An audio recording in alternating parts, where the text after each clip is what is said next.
Hello बच्चों, जय हिंद। बच्चों, आज की इस वीडियो में हम लोग सीखने वाले हैं समबाहु त्रिभुज का क्षेत्रफल कैसे निकाला जाएगा। समबाहु त्रिभुज के लिए जो क्षेत्रफल निकालने का सूत्र होता है वो कैसे निकलता है उसके बारे में भी हम लोग सीखेंगे, और एक प्रश्न को लेकर भी हम देखेंगे कि समबाहु त्रिभुज का क्षेत्रफल कैसे निकाला जाएगा। और एकदम बहुत ही सरल तरीके से हम आपको पूरा सारा कुछ समझाने वाले हैं। तो इस वीडियो को आपको पूरा शुरू से लेकर अंतिम तक देखना है। हर एक चीज़ गारंटी लेते हैं कि ये वीडियो देखने के बाद आपको समबाहु त्रिभुज का कोई भी प्रश्न आ जाए आप लोग नहीं छोड़ेंगे, ठीक है। समबाहु त्रिभुज के क्षेत्रफल निकालने से संबंधित अगर कोई प्रश्न आता है तो आप लोग उस प्रश्न को आसान से आराम तरीके से कर पाएंगे, ठीक है। चलिए देखिएगा, सबसे पहले हम लोग जानते हैं कि समबाहु त्रिभुज क्या होता है और इसका क्षेत्रफल निकालने के लिए जो सूत्र आता है वो कहाँ से आता है ना। तो देखिएगा, एक ऐसा त्रिभुज तो आप जानते होंगे जिसमें तीन भुजाएं होती हैं। ये आपके पास एक त्रिभुज दिख रहा है। त्रिभुज मतलब जिसमें तीन भुजाएं हों। और समबाहु का मतलब होता है, सम मतलब बराबर और बाहु मतलब भुजा, यानी एक ऐसा त्रिभुज जिसकी भुजाएं बराबर हों। यानी अगर एक भुजा 5 सेंटीमीटर का है तो तीनों भुजाएं 5-5 सेंटीमीटर की होनी चाहिए, है ना। तो ये एक हमारा समबाहु त्रिभुज कहलाता है। तो अगर हम एक भुजा इसकी ए माने तो समबाहु, चूंकि ये समबाहु त्रिभुज है तो समबाहु त्रिभुज में तीनों भुजाएं बराबर होती हैं। तो अगर ये ए है तो ये वाला भी ए हो जाएगा और ये वाला भी ए हो जाएगा, है ना। देख लीजिए भाई, ए सेंटीमीटर अगर इसको माने हम तो तीनों भुजाएं इसकी बराबर होगी, यानी ए ए ए। समझ में आ गया।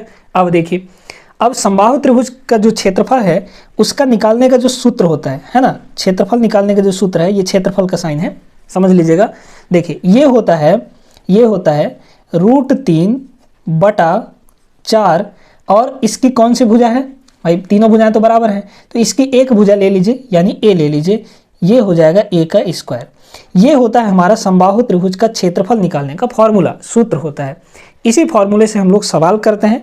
अब ये फॉर्मूला आता कैसे है इसको समझिएगा। देखिएगा, आप जानते होंगे, अब अगर आप 9वीं में पढ़े होंगे तो एक होता है हीरोन का सूत्र, है ना, हीरोन्स फार्मूला। क्या होता है वो हीरोन का फार्मूला? देखिएगा, हीरोन का जो फार्मूला होता है बच्चों, हीरोन का फार्मूला है ना, हीरोइन नहीं, हीरोन का सूत्र। ये जो सूत्र है वो लगता है हमारा किसी भी त्रिभुज का क्षेत्रफल निकालने के लिए। तो अगर त्रिभुज का क्षेत्रफल हीरोन के सूत्र से देखें तो कितना हो जाएगा? ये होता है अंडर रूट और इसके अंदर देखिएगा s into s minus a into s minus b into s minus c। ये होता है हमारा हीरोन का सूत्र त्रिभुज का क्षेत्रफल निकालने के लिए। अब आप कहेंगे कि a क्या है, s क्या है, a क्या है, b क्या है, c क्या है। तो a, b और c ये तीनों त्रिभुज की भुजाएं होती हैं, ठीक है। इसमें तो तीनों भुजाएं एक ही बराबर दी गई हैं, समझ में आया कि नहीं। और जो s है ये होता है आधा परिमाप। s का जो फॉर्मूला होता है s बराबर a plus b plus c और बटे 2, है ना। ये होता है हमारा अर्ध परिमाप, मतलब कि आपका इनको तीनों को जोड़कर आधा कर देना है तो हमारा s निकल जाएगा, ठीक है। अब यहाँ पर ये तो a है, a बराबर a ही है।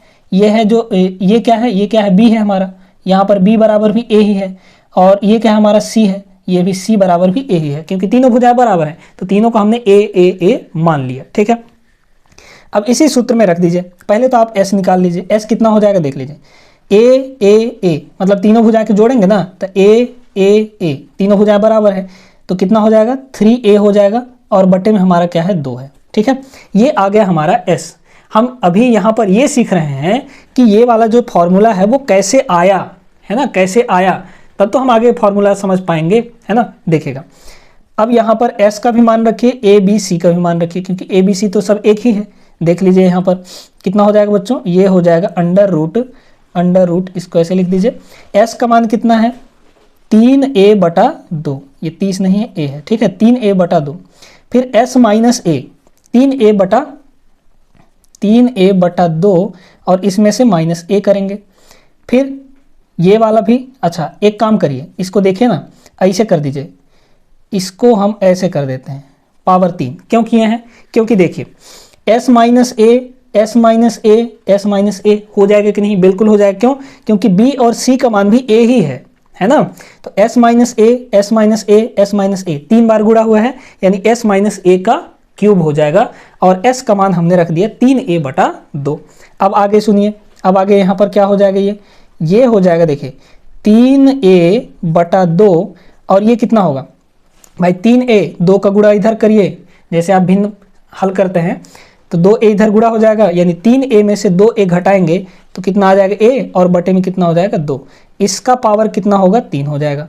अब इसको और आगे हल कर दीजिए तो कितना हो जाएगा, देखिएगा ध्यान से देखते जाइएगा, ये हुआ 3a/2 और a का क्यूब, ये a क्यूब हो जाएगा और बटे ये कितना हो जाएगा, a का क्यूब होता है 8, है ना, यानी ये हमारा आ जाएगा 8 दूना नीचे आ जाएगा कितना, 8 दूना 16। अच्छा अब देखिए यहाँ पर a और a क्यूब दोनों का गुणा होके कितना आ जाएगा बच्चों, ये आ जाएगा हमारा a की पावर 4, यानी ये यहाँ पर हुआ अंडर रूट देखिएगा 3 और बटे में कितना है 8 दूना 16 और a का पावर 4, है ना, a का पावर 4। यहाँ से इसका जब हम वर्गमूल निकालेंगे तो ये हो जाएगा √3, है ना, क्योंकि √3 का वर्गमूल होता नहीं, बटे 16 का वर्गमूल कितना होता है 4 होता है। अब यहाँ पर देखिए इसको हम क्या लिख सकते हैं, a की पावर 4 को हम ऐसे लिख सकते हैं a का स्क्वायर और इसका भी स्क्वायर, क्योंकि ये दोनों आपस में गुणा हो जाते हैं, तो a की पावर 4 को हम इस तरीके से लिख सकते हैं। अब देखिए इसका जब हम वर्गमूल लेंगे तो कितना आ जाएगा, ये आ जाएगा हमारा a का स्क्वायर, क्योंकि ये वाला तो कैंसिल हो जाएगा, कट जाएगा, है ना, तो इस a की पावर 4 का वर्गमूल कितना आ गया, a का स्क्वायर आ गया, है ना। जो भी यहाँ पर पावर रहे, अगर आपको स्क्वायर लेना है तो इस पावर का आधा कर दीजिए, है ना, पावर में अगर कुछ भी है तो उसका आधा कर दीजिए, आपका उत्तर आ जाए, मतलब वर्गमूल निकल कर आ जाएगा। तो देख लीजिए यहाँ पर जो समबाहु त्रिभुज का जो क्षेत्रफल है उसका सूत्र कितना आ गया, √3/4 a का स्क्वायर, मतलब ये वाला फॉर्मूला हमारा होता है समबाहु त्रिभुज का क्षेत्रफल निकालने का। अब यहाँ पर ये तो हमने समझ लिया कि जो क्षेत्रफल का सूत्र है वो कैसे आ गया, है ना, किस तरीके से आता है, हीरोन का सूत्र लगाकर आता है। अब हम यहाँ पर एक प्रश्न लेकर यहाँ पर समझते हैं कि कैसे इसको लगाएंगे, है ना, क्योंकि आप कंफ्यूज हो जाते हैं कई बार कि प्रश्न तो आप बताए ही नहीं, है ना, तो प्रश्न जब तक नहीं सॉल्व करेंगे एक आध दो तो आपको आइडिया नहीं लगेगा, ठीक है। तो एक प्रश्न लेकर आते हैं हम और उसके हिसाब से फिर यहाँ पर समबाहु त्रिभुज का क्षेत्रफल देखते हैं कि कैसे निकाला जाएगा। देखिएगा बच्चों, यहाँ पर ये जो प्रश्न है इस प्रश्न को हम लोग हल करते हैं, ठीक है। क्या दिया है, उस समबाहु त्रिभुज का क्षेत्रफल ज्ञात कीजिए जिसकी भुजा 6 सेंटीमीटर हो। है तो समबाहु त्रिभुज, प्रश्न को ध्यान से पढ़ेंगे तब आपको इसमें हर एक चीज पता लग पाएगा। प्रश्न में क्या बोला है, समबाहु त्रिभुज बोला है। समबाहु त्रिभुज मतलब जिसकी तीनों भुजाएं बराबर हो, है ना, तो तीनों भुजाएं, और भुजाएं कितनी कितनी दी गई हैं, 6-6 सेंटीमीटर की, यानी ये वाला भी हमारा 6 सेंटीमीटर, ये वाला भी 6 सेंटीमीटर और ये भुजा भी हमारी 6 सेंटीमीटर दी गई है ना। तो यहाँ पर जो ए है यानी एक भुजा वो कितना दिया गया है, 6 सेंटीमीटर दिया गया है। अब हमने आपको अभी अभी फॉर्मूला बताया है और फॉर्मूला कैसे आया है ये भी हमने आपको बताया है। तो देखिए फॉर्मूला हमारा क्या होता है त्रिभुज का क्षेत्रफल का, चलिए इसको हल करते हैं। यहाँ पर सबसे पहले हम लोग देखते हैं कि क्या हमको दिया गया है ना, दिया क्या है इसमें, तो समबाहु त्रिभुज की एक भुजा दी गई है आपको, है ना, समबाहु त्रिभुज की एक भुजा दी गई है। कौन सी भुजा है वो, तो यहाँ पर एक समबाहु त्रिभुज की जो भुजा है ए वो कितनी दी गई है बच्चों, 6 सेंटीमीटर दी गई है। कह रहा है जिसकी भुजा 6 सेंटीमीटर हो उस समबाहु त्रिभुज का क्षेत्रफल निकालना है।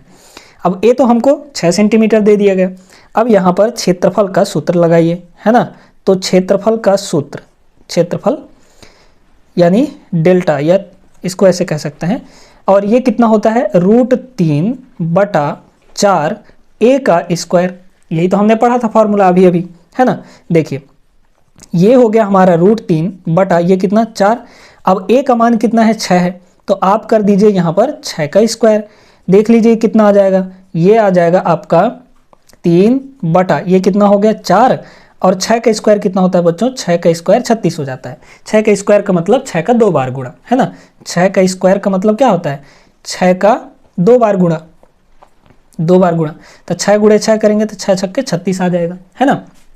अच्छा अब इसको काटना है, देखिए 4 से ये क्या कट जाएगा, कितनी बार में कटेगा, 4 नहीं हो 36, मतलब 9 बार में पूरी तरीके से वो भाग चला जाएगा। अब यहाँ पर आगे देखिए ये हुआ 9, ये हुआ 9 और हमारा क्या बचा है, रूट का 3 बचा है ना। तो 9√3। अब यहाँ पर एक पॉइंट जो कि आपको हमेशा ध्यान रखना है, चाहे किसी का भी क्षेत्रफल निकालना हो, अगर आप क्षेत्रफल निकाल रहे हैं तो आपको जो उत्तर आता है उसमें आपको सेंटीमीटर स्क्वायर लगाना है। अगर आपकी भुजा या कुछ भी सेंटीमीटर में दिया गया है तो जो क्षेत्रफल होगा वो हमारा हमेशा सेंटीमीटर स्क्वायर में होगा, यानी वर्ग सेंटीमीटर में। और अगर भुजा या फिर कुछ भी चीज़ आपको मीटर में दिया गया हो तो क्षेत्रफल हमेशा मीटर स्क्वायर में होता है। तो क्षेत्रफल जब भी निकालिएगा उसका यूनिट लिखते टाइम आप क्या करेंगे, उसमें स्क्वायर लगा देंगे। जैसे इसकी भुजा 6 सेंटीमीटर है ना, तो जब क्षेत्रफल निकालेंगे तो सेंटीमीटर का स्क्वायर लग जाएगा। बात समझ में आया ना? इस तरीके से आपको करना है। बात क्लियर हो गई? तो इसका जो सही उत्तर आएगा बच्चों वो आ जाएगा 9√3 सेंटीमीटर। आप इतना ही लिख सकते हैं, 9√3 सेंटीमीटर स्क्वायर। तो उम्मीद करते हैं कि आपको समझ में आ गया होगा कि समबाहु त्रिभुज का क्षेत्रफल कैसे निकाला जाता है, और जो ये फॉर्मूला है, ये वाला फॉर्मूला क्षेत्रफल निकालने का, ये कहाँ से आता है, कैसे आता है, इस चीज़ के बारे में भी आप लोग समझ गए होंगे। तो वीडियो कैसा लगा कमेंट करके ज़रूर बताएं, और वीडियो पसंद आया हो तो वीडियो को लाइक कर दीजिए। हम लोग मिलेंगे अगले वीडियो में ऐसे ही धमाकेदार वीडियो लेकर। आपको मैथ सिखाने की गारंटी लेते हैं। इस चैनल के ऊपर आपको मैथ्स अच्छे से सिखा दिया जाएगा। बेसिक मैथ के बारे में बात कर रहे हैं, जो कि आपको हर जगह जब तक आप पढ़ेंगे तब तक ये बेसिक मैथ आपका पीछा नहीं छोड़ेगा। तो बेहतर होगा कि अभी आप अच्छे से सारी चीज़ सीख लीजिए, आगे आपको सीखने की ज़रूरत नहीं पड़ेगी। ठीक है, तो चलिए फिर मिलेंगे अगले वीडियो में। तब तक आप लोग सभी पढ़ाई लिखाई अच्छे से करते रहिए। बोर्ड परीक्षाएं आ रही हैं 10वीं की, 12वीं की, है ना, और 9वीं में भी आप मेहनत करेंगे तब तो आप 10वीं में आगे जाके स्कोर अच्छा कर पाएंगे, है ना। तो मेहनत करते रहिए, आपका रिजल्ट जो है ज़रूर अच्छा आएगा। मिलते हैं अगले वीडियो में, तब तक के लिए जय हिंद।